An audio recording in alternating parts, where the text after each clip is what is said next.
You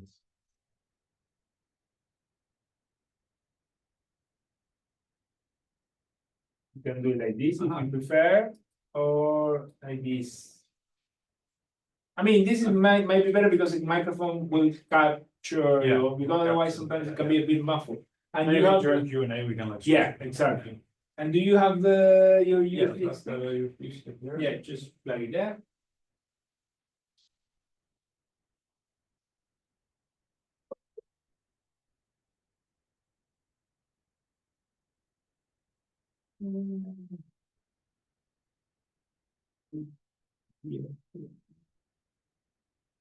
Thank you.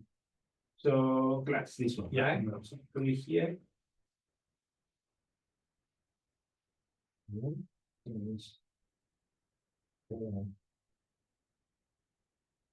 This.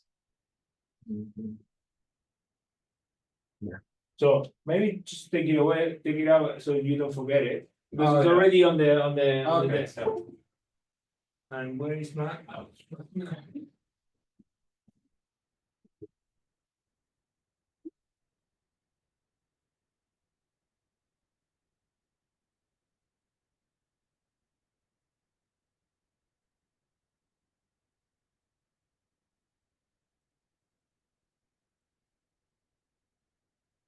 yeah.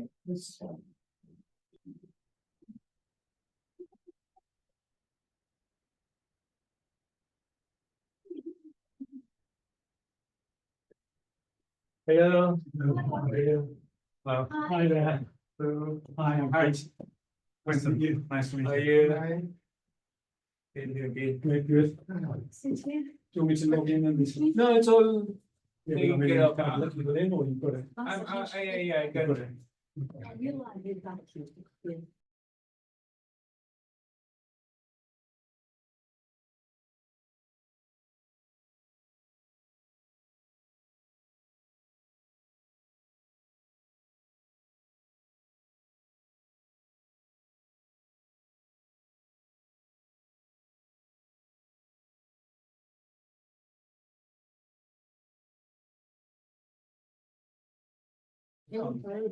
So, yeah, I don't think I can.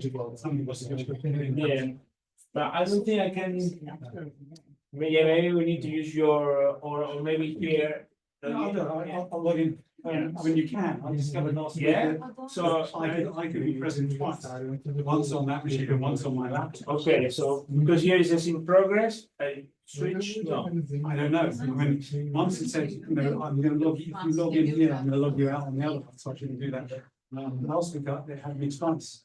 But anyway, I can log in.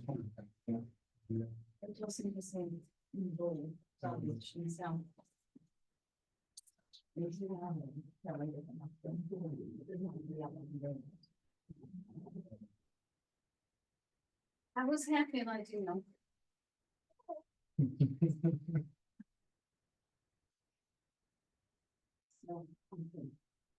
So we're all really happy with Trump, right? It's great. Good news. Fantastic. It's going to round up illegal aliens and deport them. It's great. Yeah. I love it. To be fair, at one point I just thought, okay, you know what, I don't care. But I pretend, I tried hard to say I don't care, but I kept reading stuff, I kept listening to It's one podcasts. of the stages of going through acceptance. I Yeah. think, you know, it's like, whatever. Yeah, exactly, it's denial. It's denial, basically. Yeah. But I was thinking, you know, because in Argentina we had a similar thing with Milei and Massa, who was kind of the establishment candidate. Yeah. And I was thinking, a lot of people say, why would I vote for Massa? He's establishment, and the establishment is clearly not. I thought, okay, you know, it's not that. I can understand why people will go with this. So that's just. Oh, I totally understand, Yeah. intellectually.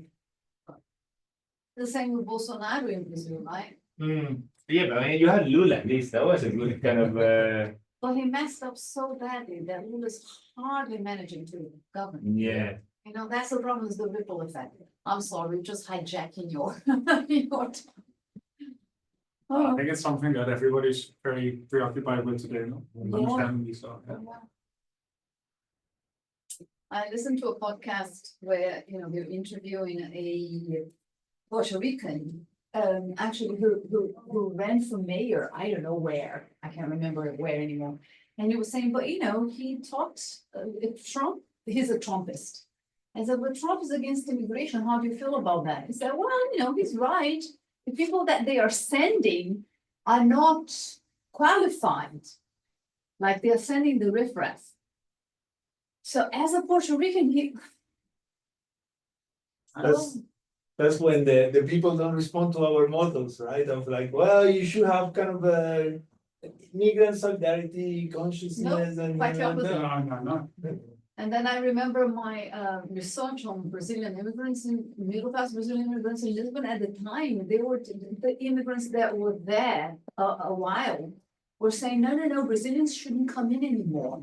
But that's classic, that happens It's all the classic, time. The yeah. first generation, put up with Yeah. George behind. Yeah. Well, here, look at the cabinet. We have Priti Patel, Yeah. and before Sula Braverman, no immigrants of that children Yeah. of immigrant. Exactly. I read an interview today with a Brazilian immigrant in the United States, actually, who said that didn't make sense to me at all. He said, you know, we have to deal with immigration. We have to stop immigration. It's a crisis. These immigrants should earn their right to be here, just like I did. Yeah, And I was kind of like, what do you mean by that? Like, yeah, how do they earn that right to exactly. come to the United States? And it's very, very strange way of looking at it. Yeah. But immigrants become very conservative when they make it. Inferiority complexes. Yeah. That's why we will never become conservative, because we are never going to make it, Angela. We always going to get You made it, come on. We're- Pull up that drawbridge behind you. No, we're never going to make it. Oh, well.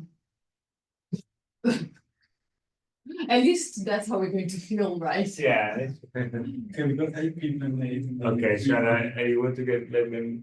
I've let them in. Yeah, okay.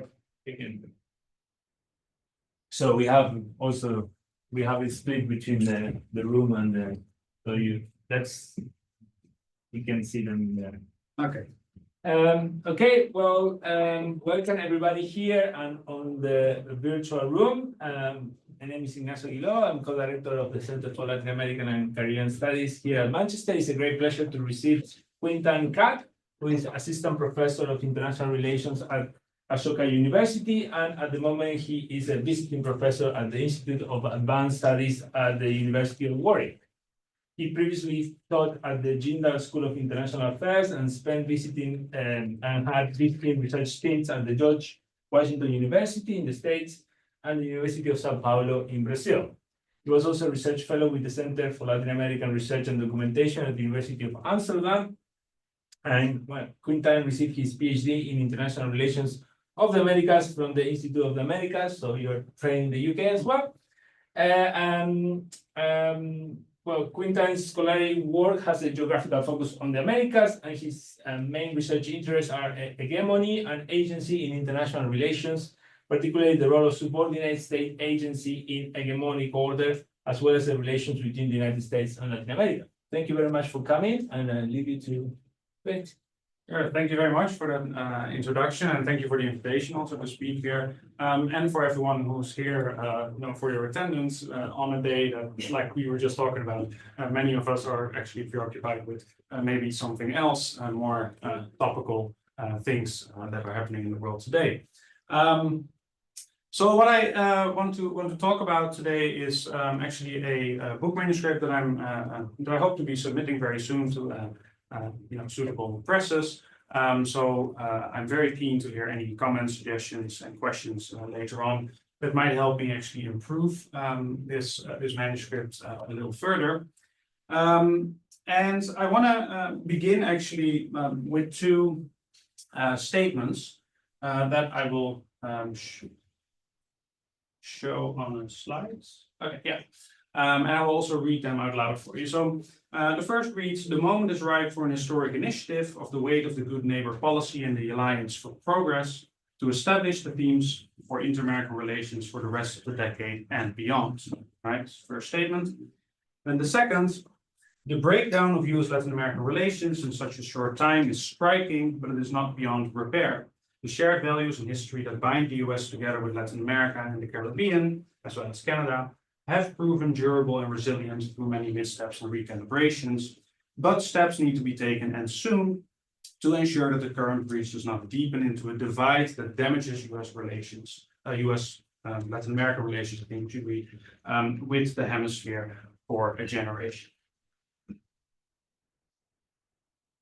So, okay, two very different statements, I would say, and they are about 25 years apart. So the first is from a UN or a US National Security Council memo sent to Bill Clinton in 1993. The second is taken from an op-ed written by Joe Biden in America's Quarterly in 2018. Okay, so the question then is, what explains this change in prospect of US-Latin American relations over the course of 25 years? Or put differently, what explains the decline of US hegemony in Latin America over that same period? Now, existing theories of hegemony in international relations produce kind of two broad answers. Either we have to look at the United States, the hegemon. The hegemon has failed to act as an effective hegemon. It has weakened, and that is why its sway over the Western Hemisphere has declined. Or alternatively, we need to look second at challenger states, so states that have the capabilities of actually challenging the leadership of the hegemon, that have managed to increase their competition with the United States by offering themselves to Latin American states as alternative, what we refer to as goods providers, right? So they provide goods to states like security, like an export market, like credit, like aid, those kind of things, right? And of course, in the case of Latin America over the last 2 decades, that applies particularly to China and for some states also to Russia, right?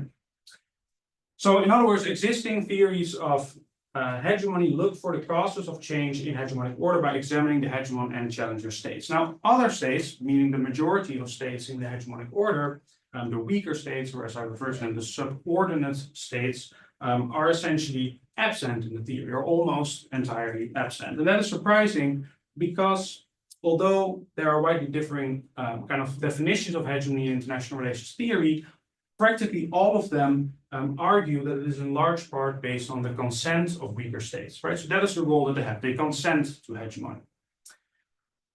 And that's important because the hegemon, in other words, does not just use coercion, right? It just dominate other states, but it actually leads states that are consensually agreeing to its leadership, right? That's what sets hegemony apart from other ways of other forms of dominance. Now, this means, I think, that there's something missing in hegemony theories of international relations. Although there is this acknowledgement of consent, this consent is not being connected in theories to agency of these subordinate states, right? And that raises, I think, several questions, and that actually makes these theories, the existing theories, currently incomplete. So, for example, we may ask whether without agency, consent actually matters. Does it matter in factual terms? Does it matter in causal terms in international relations? Furthermore, if consent is a condition of hegemony, then does that mean that dissent is the source of change in hegemonic order, right? Is that what leads to change? And if that is so, then what does dissent in hegemonic order actually look like in practice, right? Now, in my manuscripts, I produce an answer that says that consent and dissent and agency are inextricably linked. So the central argument is that subordinate states consent or dissent, and that is based on their perceived kind of costs and benefits of the hegemonic order for their individual situation, and that consent or dissent translates into agencies of deference or defiance to the United States or to the hegemon, which then strengthens the hegemonic order or weakens the hegemonic order, and particularly through the legitimating or the delegitimating effects of that subordinate state agency. All right, so that's kind of the broad argument, and importantly, that is something that the subordinate states do, and that the hegemon has no control over that, or hardly any control over this agency, right? So that's an element in hegemony that we need to acknowledge. Okay, so that's the puzzle. Now, how do we incorporate that then into hegemony theory? So, okay, this is kind of the broad, the entire theoretical framework that you see here. And I'll come to discuss this in a moment. I basically try to formulate an answer to the question of how do we incorporate consent and agency into hegemonic theory by looking at US-Latin American relations. So I look at these between 1990 and 2010, so it's kind of the heyday of US hegemony in Latin America, although of course it began already to decline in the 2000s with the arrival of the pink tide. Particularly, I look at relations with respect to two themes that are very important to the United States, so to the hegemon, counternarcotics and trade negotiations. And in these two themes, if in these two themes I can find that Latin American states have indeed agency and that they had an impact on their individual situation as well as on the hegemonic order, then that provides a lot of evidence for the need to incorporate this agency into the theory, right? So then for counter-narcotics policy, I look at two cases, the design phase of Plan Colombia in late 1990s between the Clinton and the Posada administration, and the deterioration of US-Bolivian relations under Evo Morales, particularly the first roughly 10 years of the Morales administration. Then for trade negotiations, I look at the negotiations between the United States and Brazil in the free trade area of the Americas negotiations, as well as the bilateral negotiations between Peru and the United States for their bilateral free trade agreement. So importantly, for both these themes, counter-narcotics and trade negotiations, I have a case of dissent and a case of consent. So for trade negotiations, consent would be Peru, Brazil would be dissent, and for counter-narcotics, Colombia is the case of consent, and Bolivia is the case of dissent. And that allows for a kind of unique comparative design that enables comparison between the themes, as well as comparison between the different attitudes, consent and dissent, right? Okay, so that's the empirical part that I look at. Now, this theoretical framework. So what do we need to look for in these cases to kind of test the hypothesis? So as you can see in this framework, I propose that this, like I said, consent and dissent are based on this perception of the subordinate state about the costs and benefits of the US hegemonic order, right? Now, the assumption here is that states regularly make a cost-benefit analysis when they make foreign policy and their foreign policy decision-making that then results in this either positive or negative outcome. Now, importantly, the analysis concerns the state's perception, right? This does not necessarily mean that they are rational actors. States may be misguided, they may be mistaken. Their analysis is certainly very subjective. For example, socialization may be at play here as well. They may be acting on a logic of appropriateness, this idea that this is how things ought to be, rather than a logic of consequences, which is very instrumental, or a combination of the two, right? So the assumption is not that they are rational actors, rather it is that they believe that they are rational actors and act on the pros and cons and how they estimate those, right? Okay, so as you can see here, when a subordinate state's cost-benefit analysis in the hegemonic order results on a net gain, then that subordinate state's attitude will be one of consent. To the contrary, if it believes it's a net loss, it will lead to dissent, which then translates into deference or defiance, and these have an effect on hegemony's legitimacy, right? And I'll talk more about that when we talk about the cases. So the effects of these are that the hegemonic system is either strengthened or it is weakened. Now, what impacts this cost-benefit assessment? That's very important, of course. Well, two things, the hegemon's behavior and the subordinate state conditions. So, first of all, the hegemon's behavior, what may affect this? Well, for example, the level of coercion applies. Coercion can actually strengthen hegemony in certain cases, particularly if it concerns a very dependent state that doesn't have much of a choice than to accept the hegemon's demands. But it can also backfire, right? So coercion is something that needs to be applied in hegemony rather carefully, I would say, because some states can also reject the hegemon on the basis of that coercion.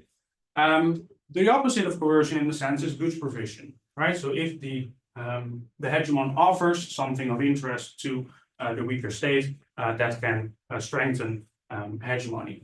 And then finally, voluntary limitations on the hegemon's power. So if the hegemon agrees to kind of like rules that guide the international order or the hegemonic order that apply to all the states, including the hegemon itself, then that may affect the decision or the cost-benefit analysis of a weaker state. Now then, on the other hand, we have the subordinate state condition. So obviously there are material interests that might affect the hegemons or the subordinate states' estimation of the relationship. Domestic politics obviously have an important impact. The ideas and beliefs of the leaders of the state, what do they believe in? Do they concur with the kind of ideologies of the hegemon or not? The same is true for the broader population as well. We see that very much in the Bolivia case that I discussed. The identity of the state that might be conflicting with the hegemon's policies or the hegemon's ideology or not. It might be very much in agreement with it. And finally, I've added circumstantial factors because every country and every case is unique, and there might be anything else that does not fall under under these other categories. Okay, so this is the theoretical framework in a nutshell. So let's look at the cases. I don't have time to discuss all 4 of them because that would require quite some time. So I decided to focus on only 2, one of consent and one of dissent. First, I'll talk about Plain Colombia, case of consent in the counter-narcotics theme, and then second, I'll talk about Brazil in the case of dissent in the trade negotiation theme.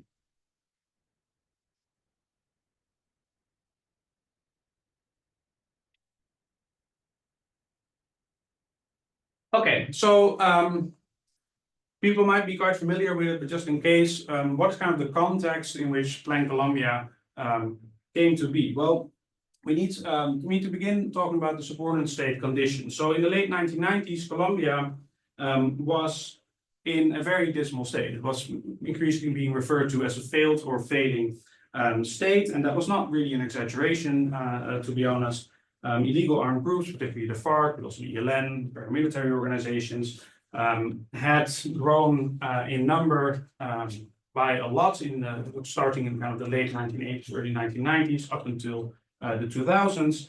And this had led to increased political violence in Colombia and a government that had no political control or even presence in large parts of the Colombian territory.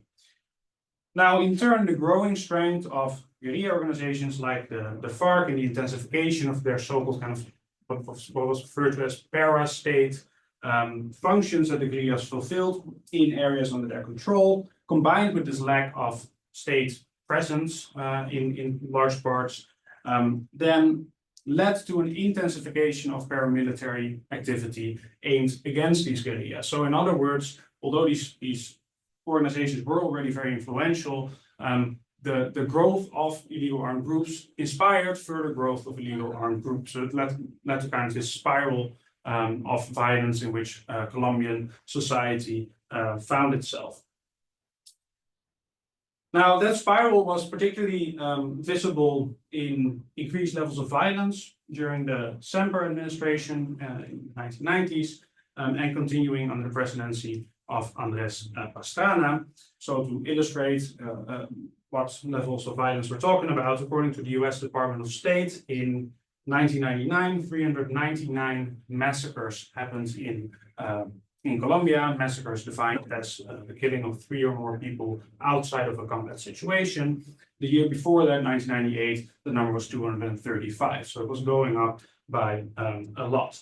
Similarly, the national murder rate had been going up a lot. So it rose from 15 per 100,000 to 92 inhabitants per 100,000 between the 1970s and the mid-1990s. And for males between the ages of 14 and 44, it climbed even much faster and much harder, from 29 per 100,000 in 1980 to 394 in 1995.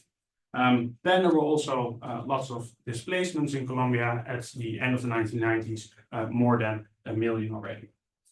So all of this combined furthermore with levels of high levels of impunity because of a nearly completely ineffective justice system. So again, to illustrate, during the late 1990s, a whopping 95 to 98% of crimes went unpunished in Colombia. This institutional weakness combined furthermore with corruption at various levels of government, which basically nullified the deterrence function of the justice system in Colombian society. Now, meanwhile, the Colombian armed forces, or the military forces of Colombia, which are supposed to exercise the monopoly of violence in the state, were in a very dismal state themselves. So they lacked funding. They had far too few soldiers that were actually combat ready and could be deployed as well in combat situations. They lacked technological capacity and equipment, particularly things like helicopters. Now, meanwhile, the illegal armed groups, the other side in the conflict, although of course they also fought each other, were gaining a lot of revenue from the drug trade. So, for example, the FARC gained an estimated $200 to $400 million annually from the drug trade, which was about half of its total annual revenue. And the same is true for the paramilitary organizations, as well as the ELN. Okay, so that's the situation. You have a state lost control of its territory, essentially, against adversaries that are actually gaining a lot in strength. So that's the situation. Now, then turning to the United States, the hegemon's behavior. So the hegemon, the United States, had actually been helping the Colombian government to deal with the drug issue ever since the internationalization of the US war on drugs under Ronald Reagan. So we have here an example of goods provision, very clearly, right? So the United States provided funding to the Colombian government. The Drug Enforcement Administration had helped to deal with the Colombian drug cartels, the Cali cartel, the Medellin cartel in the early 1990s. Then there was the Andean Trade Preferences Act that granted Colombia preferential access, or for certain Colombian products, preferential access to the US market, which was very important for the Colombian economy, but that was made conditional to Colombian cooperation in counter-narcotics policy, right? Okay, so we have basically a hegemon that is offering goods. But for the Pastrana administration, what was particularly attractive were the potential goods that the United States could provide. So if that potential became a reality, then the cost-benefit analysis of the US hegemony would in fact be very, very positive in the eyes of the Pastrana administration. Okay, so we have a positive assessment here, right? That leads to an attitude of consent. So the Pastrana administration decided to request support, financial and particularly security support, something that only the United States could really provide, by consenting to US hegemony and allowing the US to have a lot of influence in Colombian domestic affairs. And in other words, we get now to the agency response of deference. So Colombia, essentially in the words of our leading Tickner, who's done a lot of work on this case, invited intervention, right? It invited intervention into its domestic affairs. It actively approached the United States, started a very intensive lobbying campaign to convince Clinton administration officials, as well as members of the US Congress, of the need to support Colombia. And this included invitations to visit Colombia for dozens of members of the US Congress, as well as Clinton administration officials, lots of meetings in Washington, and a whole range of very inventive ways of kind of getting anyone with power in Washington to support this Colombian project. There's a very detailed study of that by Alvaro Mendez, which describes all these very inventive ways of how the Colombians went about getting this support. And ultimately, that was effective. So the Clinton administration managed to get a $1.3 billion aid package approved by the US Congress to support Colombia improve its domestic security. And of course, in the years after that, many more billions of aid were added to that. Now, importantly, and contrary to what has been argued in many, many works on Plan Colombia, the impetus for Plan Colombia did not come from the United States, in other words. It came really from Colombia, from the Pastrana administration that approached the Clinton administration to help it out. And that's a conclusion that I reached on the basis of my research of the case, and also that Alvaro Mendez, as well as Tom Long, who've done case studies on this, are reaching their work as well. Now, that said, there were two main demands that the United States made on the Colombians as a condition for providing this aid. And these were a stronger focus on counter-narcotics and acceptance of very intrusive human rights vetting procedures that the United States demanded.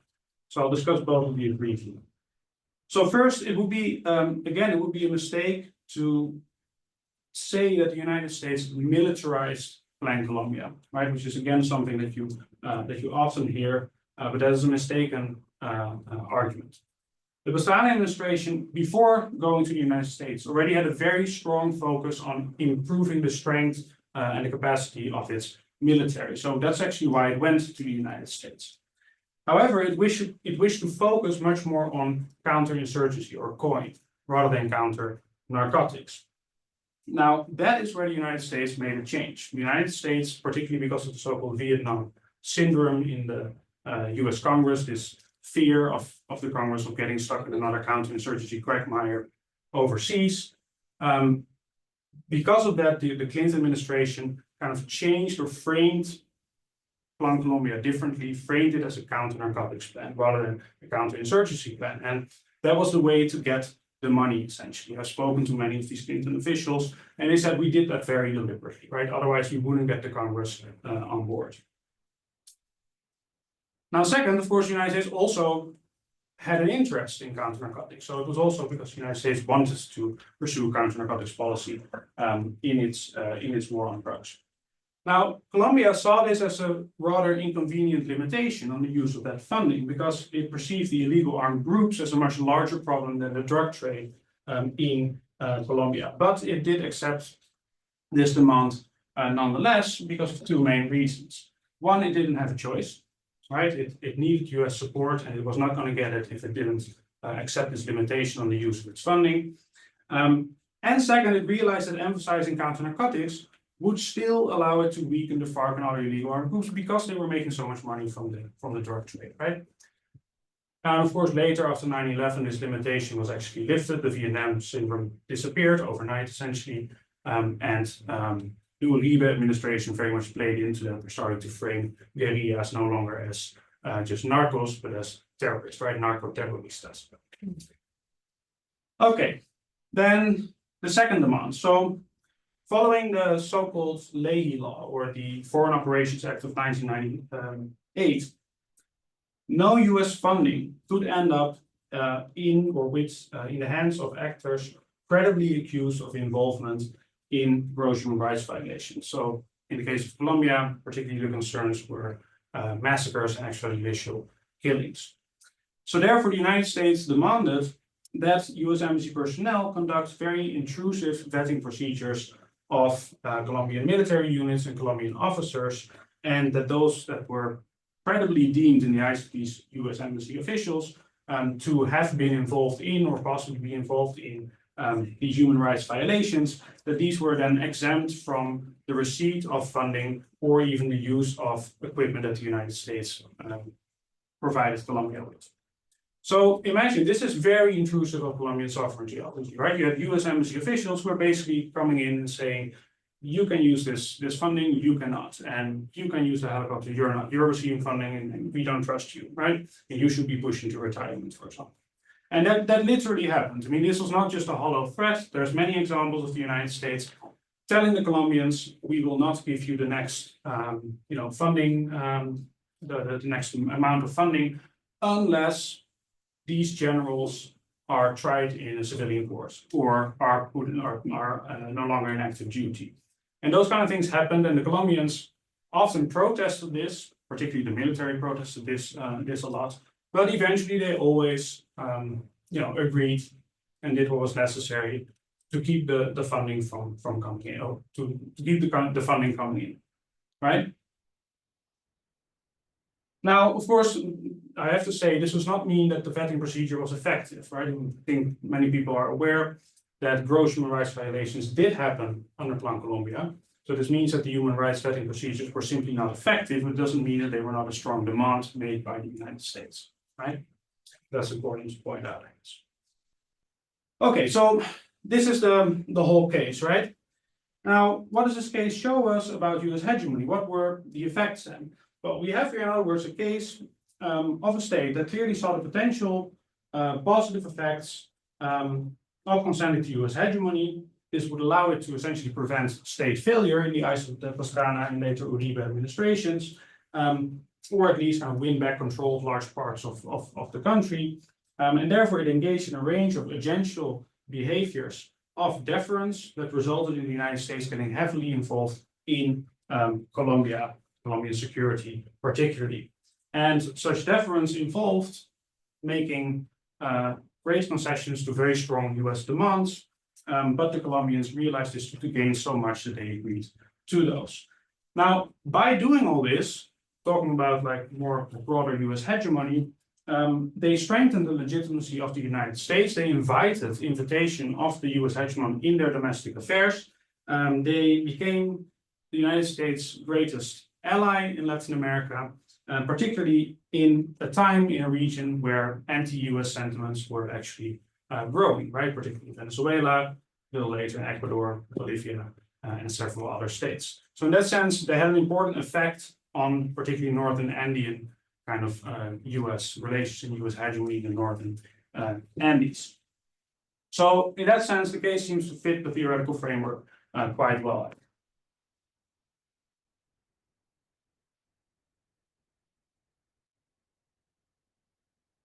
Okay, so moving on to Brazil. So this case of the FTAA negotiations basically concerns this historic initiative for which the moment was ripe. You may recall that from that statement that I showed in the beginning. This is what that memo to Bill Clinton was talking about, right? The free trade area of the Americas. So this was this region-wide trade negotiation that aimed to establish, famous phrase was a free trade area from Alaska to Tierra del Fuego, right? That was the catchphrase.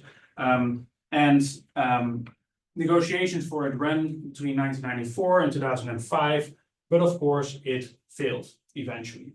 And in large part because of disagreement in these negotiations between probably the two most important negotiating partners, the United States and Brazil as the largest economy in Mercosur.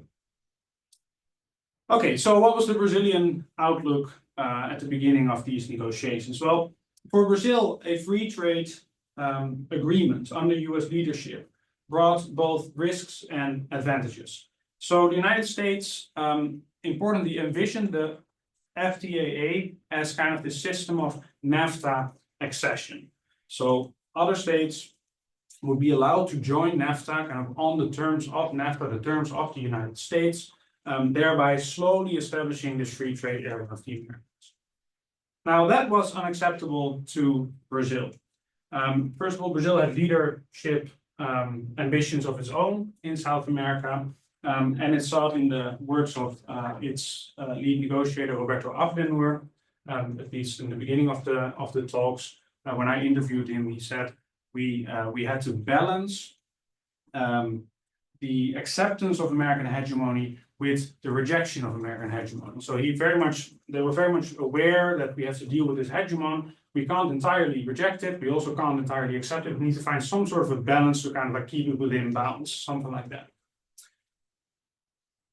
Now, that this also meant that for Brazil, the terms of a hemisphere-wide deal had to be negotiated with all the partners, all the parties that were involved in this negotiation, rather than states applying to this kind of NAFTA accession format one by one, right? There had to be a negotiation with all states involved that led to a new kind of agreement. Now, second, Brazil was very keen to maintain Mercosur, which the United States rather saw as a competitor to the free trade area of the Americas. So that was another risk here. Now, Brazil's most important trade partners were its South American neighbors. That meant that a trade deal with the United States ran the risk of negatively affecting Brazilian exports to these countries. And Brazil's average tariff at the time, its import tariff, was the highest in the Americas, meaning that the FTA project posed a threat to Brazil's industrial base, right? The lowering of any talk of lowering of tariffs immediately would lead to resistance from domestic, particularly manufacturing sector. So there's this element of domestic politics was very much present here. Okay, so a lot of risk basically for Brazil. On the other hand, Brazil also stood to potentially gain a lot from a deal with the whole hemisphere, but particularly with the United States. So first of all, and not related to trade necessarily, the Cardoso administration had a very clear desire to promote Brazil's transition toward becoming a fully developed country, and it believed that to do this, Brazil had to embrace globalization, right? It had to be an active participant in global governance, this idea of autonomy through participation that came to guide Cardoso's foreign policy, rather than the autonomy through distance that had guided Brazil's foreign policy during the years of authoritarianism, right? So it was a very clear change in kind of like how do we do foreign policy in Brazil. Now, second, several of Brazil's main exports to the United States suffered from a whole range of protectionist measures in the United States, so ranging from high tariffs to domestic US subsidies, particularly agricultural subsidies, selective quotas, and also anti-dumping measures. Now, and although some of you may know, Brazil's import tariffs are relatively high or generally high. I just mentioned they were actually the highest on average in the Western Hemisphere at the time.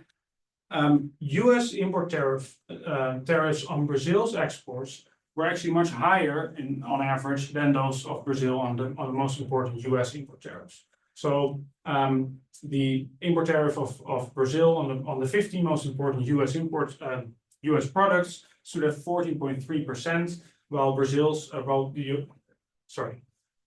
US import tariffs on Brazil's most important products stood at 45.6%, while Brazil's import tariff on the US most important products stood at 14.3%.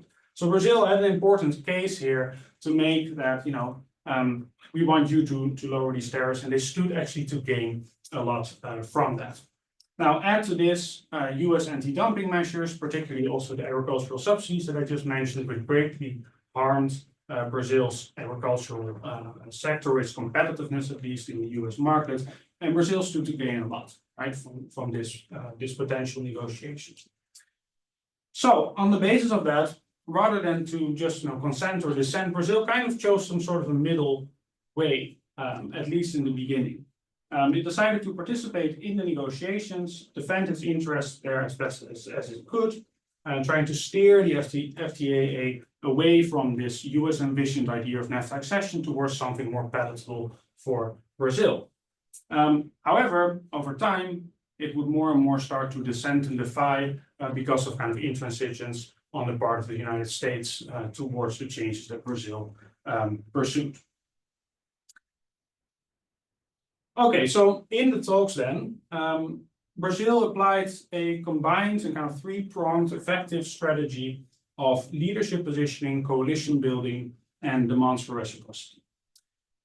So first, making use of kind of a lack of US leadership in the FTA project, which was caused by so-called trade fatigue in the US Congress. Basically, there wasn't a lot of support for the Clinton administration coming from the Congress at the time.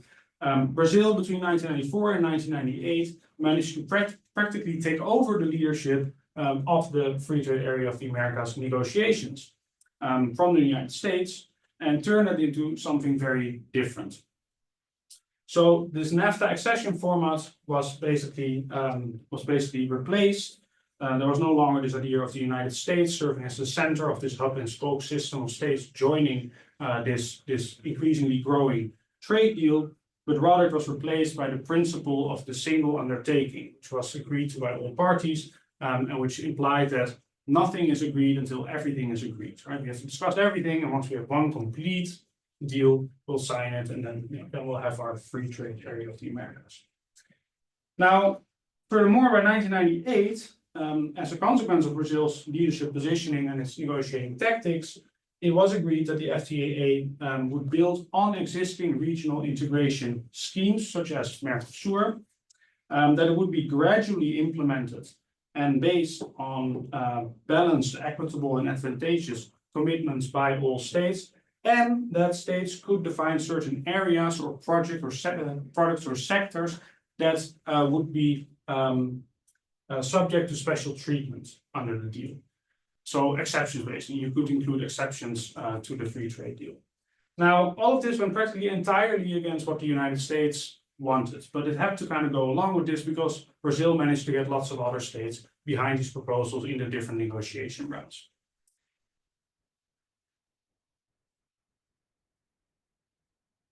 Now, second, Brazil managed to get other states behind its demands by building coalitions. So primarily it did this through Mercosur. For example, it also invited with its Mercosur partners, Chile and Bolivia, to join Mercosur, to become associate members of Mercosur, particularly after the United States seemed to renege on a promise made to Chile that it could, that it was the first state that could start talks to join NAFTA. The United States reneged on that promise, and that allowed Brazil kind of to pull Chile into Mercosur. And also by reviving the so-called SAFTA project, so the South American Free Trade Agreement project, which had been moribund for a while. This idea of uniting the Andean community with the Mercosur states into one free trade deal. This, of course, never came to anything, but it was used by Brazil as kind of this alternative that we have. Why would we make concessions in the FTA if there's also this SAFTA project that we can also look at that excludes the United States, right? Now, all of this made the new direction that the FTA began to take less and less appealing to the United States, which then under George W. Bush, and particularly its trade representative Robert Zoellick, moved to competitive liberalization, so moved to bilateral negotiations with other states, which it believed would be, more advantageous to U.S. interests than this free trade area of the Americas. The United States also withdrew two issues of great importance to Brazil from the FTA negotiations, which were agricultural subsidies and anti-dumping legislation. It argued, these are things we have to discuss at the level of the WTO in the Doha round, rather than at the FTA. Something that Brazil opposed, but that the United States managed to push through. We'll discuss this at the WTO instead. Then the United States increased its tariffs on steel by 30%. It also passed the so-called Farm Bill, which increased by billions of dollars agricultural subsidies, both of which greatly harmed Brazilian exports. And at this point, we might actually say that the United States, rather than Brazil, was kind of the main force of obstruction in a successful trade negotiation at this point, right? It was rather the United States that was not really moving forward than Brazil. Now then, when Lula comes to power, Brazil's strategy became further entrenchment of the Cardoso administration's existing stance, so demanding reciprocity in the making of concessions, while seeking regional alliances to increase Brazilian leverage. Now, to kind of try and push things ahead, the United States at that point made an offer on tariff reductions, only tariff reductions, right, and leaving out all the other topics to be discussed. However, that offer of tariff reductions was differentiated between different groups of states. So CARICOM got an offer, Mercosur got an offer, the Andean community got an offer, and Mercosur got the least attractive offer, which greatly frustrated the Lula administration. They were essentially very angry about this offer, and in response, Celso Amorim, foreign minister of Lula, rallied the Mercosur states to reject this offer and unite in that rejection, which they did.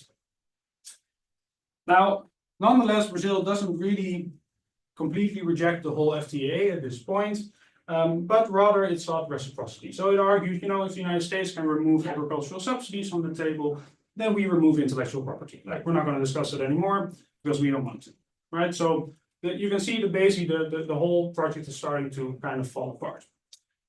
Now then, of course, these WTO talks, the Doha round, the meeting in Cancun in 2003, where these agricultural subsidies were going to be discussed, failed. And it failed because particularly Brazil led a group of states, the so-called G20 of developing states, in their opposition to the US-EU proposal for a deal in which agricultural subsidies would continue. So that whole meeting falls apart, it gets derailed because of this opposition from the G20. And after that failure, basically the FTA has no way of moving forward anymore. This is 2003. They try for 2 more years. There's talks, but basically there's no way forward anymore. Right? It's a deal there's hardly anything left to discuss in 2005. The FTA is completely abandoned. Okay, so that's this case. Now, what do we see here? Well, first, importantly, the FTA was when it was conceived, essentially, it was really a US hegemonic project. So it was explicitly seen as a way to unite the Western Hemisphere behind the United States, form a strong economic bloc that could compete with the European economic bloc and rising Asian economies, right?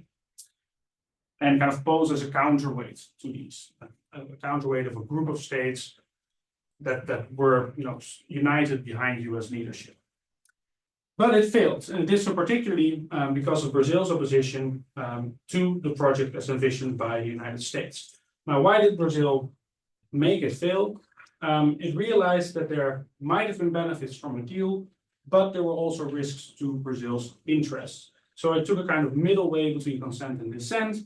It participated in the talks, but not in the deferent manner that the United States had hoped for and expected, perhaps. Rather, it defied the United States by taking more and more control of the project, slowly turning it into something more palatable to Brazil, less palatable to the United States. And when then the United States refused to make the kind of concessions that Brazil desired, Brazil just reciprocated, and that led to a stalemate that really just didn't have a solution. So, put differently, and in the context of kind of this framework, the United States did not offer Brazil what it needed or what it wanted from the United States, meaning that the cost-benefit analysis became more and more negative. And Brazil's agency eventually derails the FTA entirely, delivering a blow to US hegemony, exposing the disunity in the Western Hemisphere, where some states then agreed to sign bilateral deals with the US, while others notably did not. And Mercosur was arguably the greatest prize for the United States, but it did not get that prize, right? Okay, so like how am I on time actually? How 5 minutes? I have 5 minutes, yeah, that's the we so, right, like I mentioned earlier, there are these counter cases that I look at as well, right?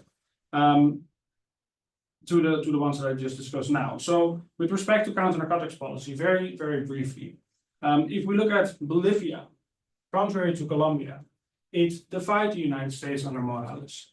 And I argue that this is largely explained, this defiance, by the different specific and domestic conditions in Bolivia. So for example, the fact that Bolivia was not dealing with a debilitating internal armed conflict, and that it had a history of intense US interference in Bolivian domestic affairs that had harmed over the span of several decades a large part of the Bolivian population as concerns neoliberal economic policies as well as the US war on drugs. So this population, because of that, voted Evo Morales in office, expecting him to make a change there, which is simply what Morales did as a consequence, right?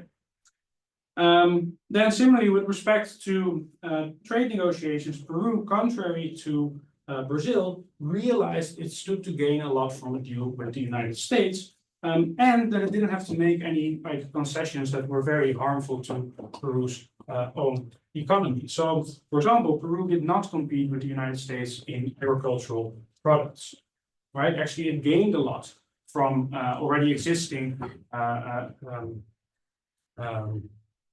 existing kind of economic relations that it had with the United States, and the Andean Trade Preferences Act, and later the Andean Trade Promotion and Drug Eradication Act, right? So it wanted to basically extend these benefits and make them more secure, extend them into the future via a permanent trade deal. And that is why Peruvian policymakers very actively pursued this trade deal. And without their agency, without their efforts, that trade deal will probably have never materialized, right? So it's really Peruvian agency that really played a very important part there. Okay, so that's kind of the cases. Now, what I want to finish with are kind of the two main broader takeaways, I would say. First, to understand hegemony in international relations, we need to include this factor of subordinate state agency. Subordinate states, first of all, have agency under hegemony, which might sound, very commonsensical, but according to kind of existing theories, that is not really even considered, right? They're not considered as agential actors, much more as kind of passive objects under a hegemonic order. So they can affect their own situation substantially through their agency, even when facing a much more powerful hegemon. And second, through their agency, they also affect the larger hegemonic order to different extents. Now, second, if we want to uncover this factor of subordinate state agency in hegemonic order, we need to step away from the systemic level analysis of hegemony and rather focus on the bilateral level, the interaction between the hegemon and individual subordinate states. So we need detailed contextual knowledge to really understand this. We need in-depth studies of these bilateral interactions, because without these studies, we cannot actually capture what took place, what explains the outcome in these cases. In other words, the increase or decreased level of legitimacy in hegemonic order. Now, and that in turn, and with that I'll end, points at the need for interdisciplinary research that combines IR with area studies.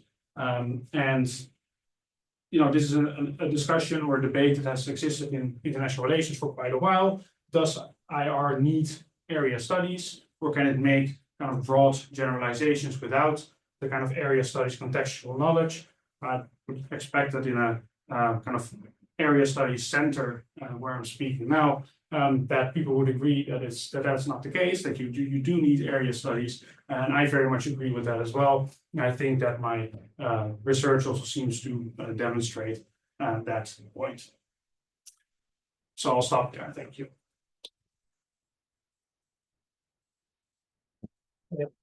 Thank you, Quintijn. That was very interesting. I will start with the questions. I actually have two questions, comments, sorry. What you made me think with the whole issue of the hegemon and the subordinate, you're approaching it not as a system, but as a relation, right? Mm-hmm. Because at one point I was thinking of dependency theory, a world system theory, and the idea of the periphery and the center, right? And how eventually they had to nuance that to add countries that were like a semi-periphery, or to allow for a less kind of dichotomic understanding of the way the system works.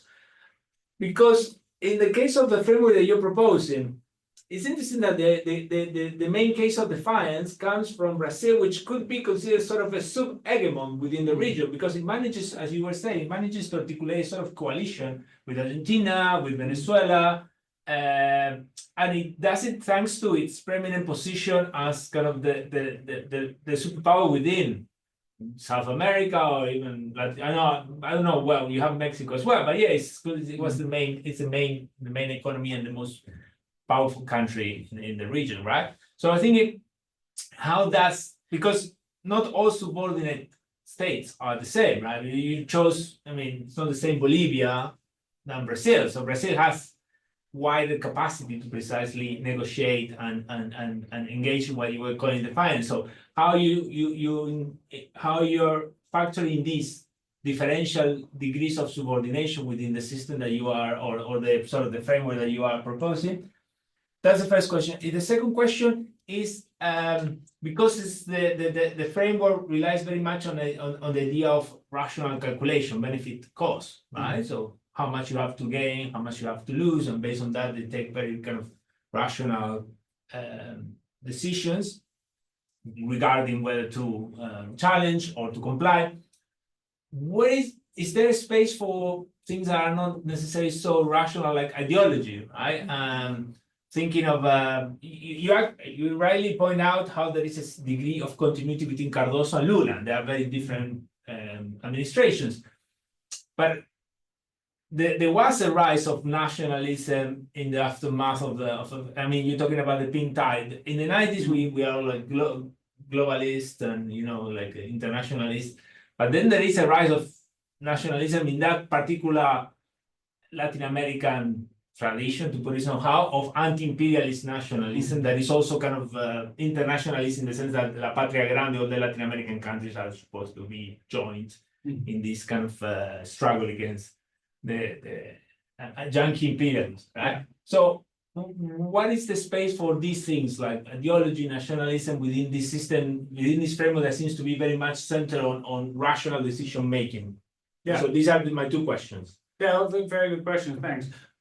So first, what I didn't have time to discuss all of that today, but first of all, it's important, like I point out, that subordinate states, because it has a very kind of specific, well, it has kind of a kind of connotation in people's mind, right? Subordinate state, it might seem to refer to a kind of behavior. You act like a subordinate, right? That's not the way I use it actually. So I use it as a place in a hierarchy. You can be a subordinate state that actually is very insubordinate. Let's put it that way, right? You can be very insubordinate, subordinate state. And what makes a state a subordinate state is that there is an asymmetrical relation, as it is referred to in IR. So a relation in which one side in the relationship is much more dependent on the other side than vice versa.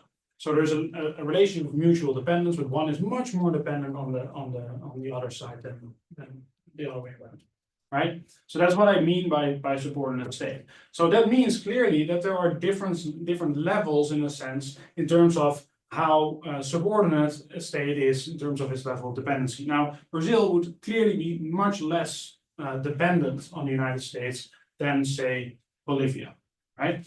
And you might expect, and that's what theories of international relations expect, particularly kind of the relatively recent theories of hegemony, that the very dependent states have no agency. Right? The more dependent you are, the less agency you have in that relationship.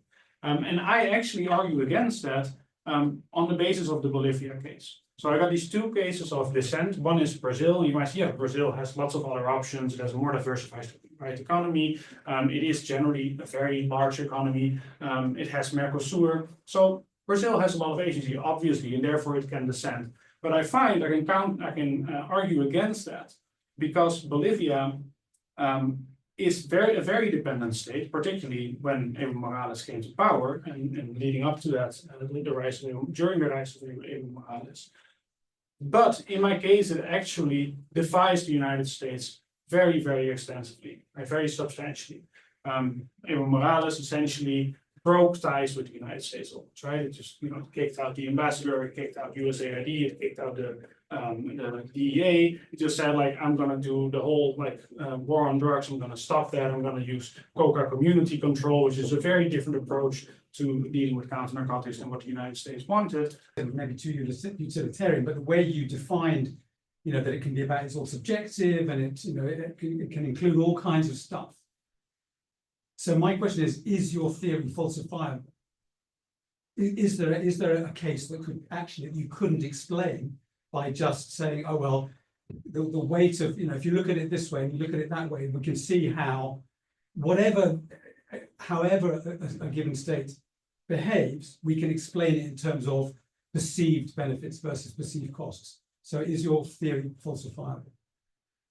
Right. So what does that mean, falsifiable? You could prove that it's not true. Thank you. well, I mean, I guess what would prove not necessarily it's not true, but it doesn't apply always, is if there will be a case in which we have a state that exists in a hegemonic order that is incapable really of affecting that hegemonic order, right? So the cost benefit analysis is not really the part of the theory that should be falsified in a sense, right? Or that is the falsifiable part of the theory. The part of the theory that might be falsifiable is the relationship between subordinate state agency and the hegemonic order, right? That is the kind of the main contribution of the theory, that is a factor in hegemonic order, a factor of change in hegemonic order. So if you can find a case that shows that actually has very little impact, or a state that can't really affect the hegemonic order, then you would have a case of And have you found such a case?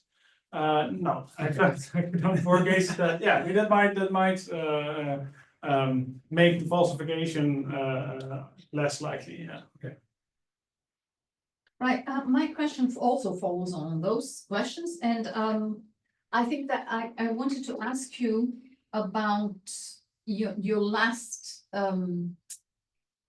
slides, when you say that then we shouldn't focus on the systemic level, we should focus on the bilateral level, right? And I would argue with you that it's not only bilateral, but it's relational, on the relational level. And the relational level can be more than bilateral, right? As we see with Brazil and the Mercosur trying to, create all the kinds of impacts.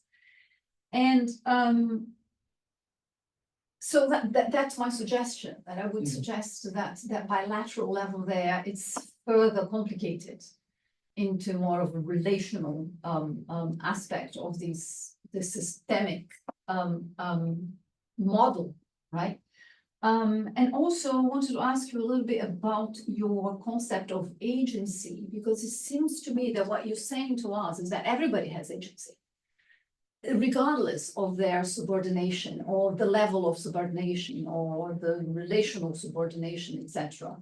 But what seems to be crucial here is what kind of effect that agency has on those with which one is relating to, which brings me to the question of power. Then, power is about having an effect, an actual impact on, if you have your agency and you say, no, but if you refute, that has absolutely no impact, then that puts you in a more subordinate position, right, in relationship to that other. So it's just a suggestion for you to probably complicate more than what you've given us, because you didn't have enough time.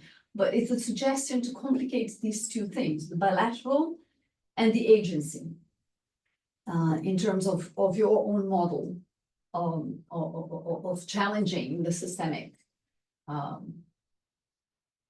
paradigm.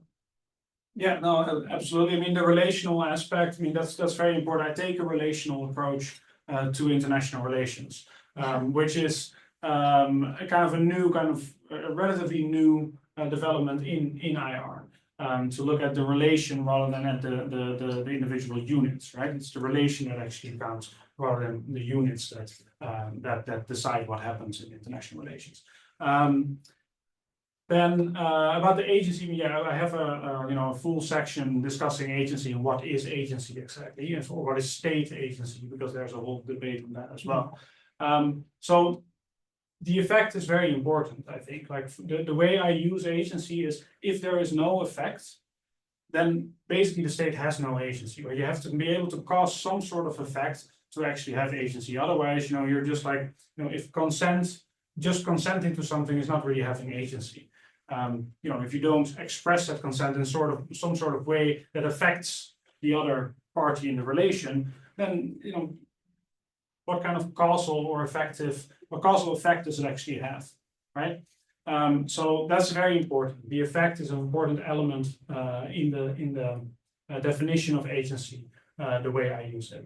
But can we not have agency without having an effect? I mean, in anthropology, at least, we argue that subordinate groups have agency, even though they might not be heard, but they still are refuting, they still are resisting, even though that resistance might take a very long time or not being acknowledged. Does that, the non-acknowledgement and non-impact, does that refute the agency?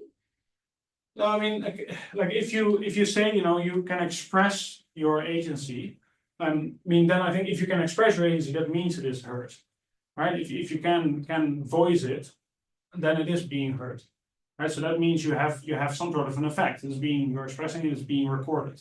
Mhm. That you disagree, for example. So that is already an effect.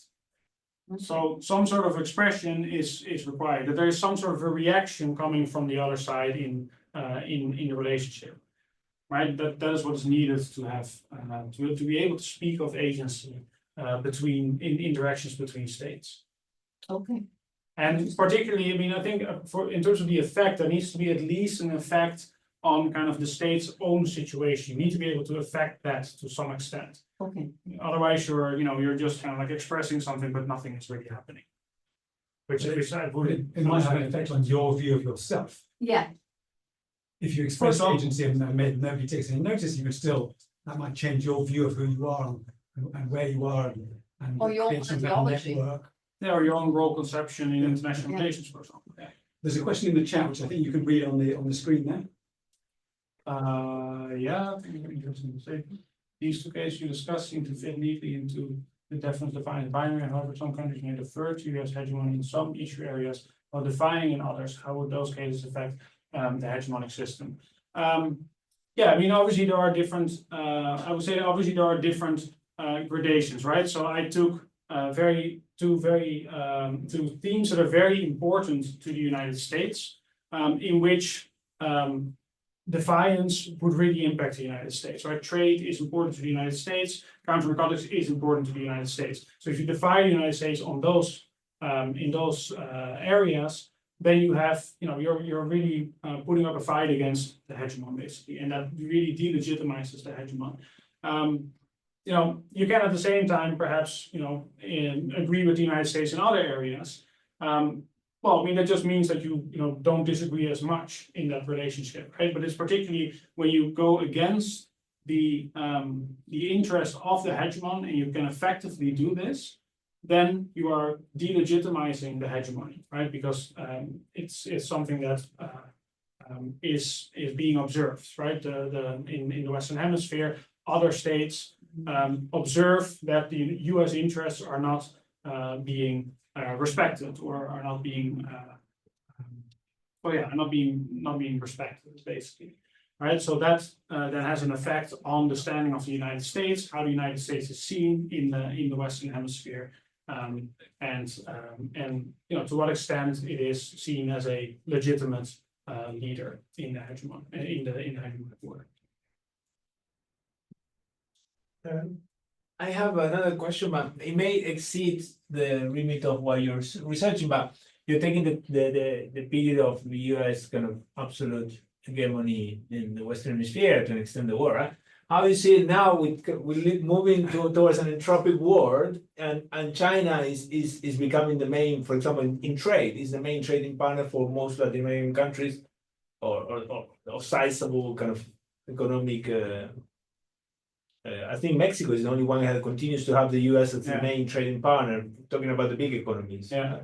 So how, maybe it's beyond what you have been researching, but how you interpret this transition? So that's very much kind of in line with the most recent scholarship on hegemony, which is all about this alternative goods provision, right? So China really supports that argument that once there are alternative goods providers, such as in this case China, that states can what is referred to as exit from hegemony. They can basically exit because they have an exit. They can just kind of replace the United States for China, and that gives them, in that sense, a lot of kind of freedom to kind of discard what the United States wants from them, right?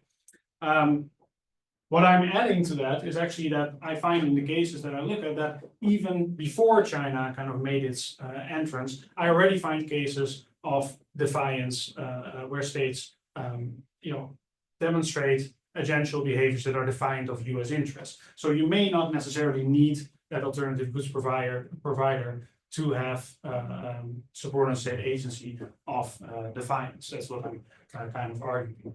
And with kind of like, Trump now coming back to power, for example, it will be kind of interesting to see how that changes everything, because I think the kind of very transactional foreign policy that we saw in the first Trump administration, assuming that we'll see that in the second one as well, in a sense gives a lot of opportunities for Latin American states to just kind of trade certain things for things that they want from the United States, and have kind of this less ideological relationship with the United States, right? So in a sense, that might actually, the Trump administration might actually allow for more kind of like trade-offs between the provision of goods from the United States and support for things that the United States wants. So the economy is gonna get better, so they're going to prove themselves, aren't they? Oh my God. Any other questions? Okay, well, thank you very much. It was very interesting, and now we are going to go to Chrome. No, no, Samba. Samba. We'll go to Samba for a drink. And pizzas, right? Pardon? Pizzas. And too? pizzas, yeah. And we can keep on talking about this in a more relaxed setting Sure. without necessarily watching these disturbing images that sort of distracted us. But this is part of the experience of doing live academia. Thank you. You have to edit that out of the. Yeah, I did, yeah. You upload it to YouTube. But I wonder how did they manage, because Well, I let them in, you Because, see, yeah. because they came up with an ordinary like John Smith. I Yeah. thought, okay, here's some, which is silly because, you know, no one would join. Right at the end. At this late I hour. think they couldn't share their screen. I know, but that's trying to actually change. Yeah, maybe we should put something so they cannot make themselves visible. I don't know, that sounds a bit repressive, but. But you can set it up so that people can't share their screen unless they are authorized to do so. But they were sharing their own cameras, and I think that's how they got their own, yeah.